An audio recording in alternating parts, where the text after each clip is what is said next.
Assalomu alaykum hurmatli vatandoshlar. Maniki biza o'sha sut ekiblissamizda terim jarayonlari bizda davom etmoqda. Maniki hurmatli vatandoshlar, biza maniki 3-4 marta o'sha terishimiz pomidorlarni.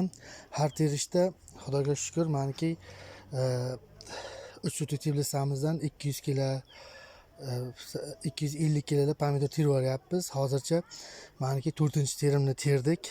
Hurmatli vatandoshlar, maniki endi mana shu 4-terim terilgandan keyin hurmatli vatandoshlar, biza misol uchun mana pomidorimizni ularni, mana barglarini siyraklata boshlaymiz.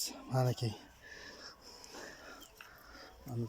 mana qarang, maniki mana barglarini mana yana bir marta barglarini qirqamiz. Mana shu barg bo'layotgan bo'lsa, mana ikkita inisini qoldirib mana qirqib tashlaymiz. Endi mana qolgan pomidorlarga kuch bo'lishligi uchun mana bitta mana 2 dona qolsa bo'ldi.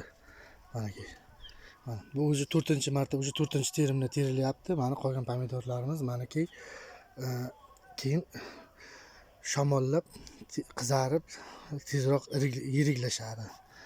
Hurmatli vatandoshlar, biz bilan birga bo'ling, biz bilan birga qoling. Albatta obuna bo'lishni unutmang. Sog' bo'lingizlar, salomat bo'lingizlar.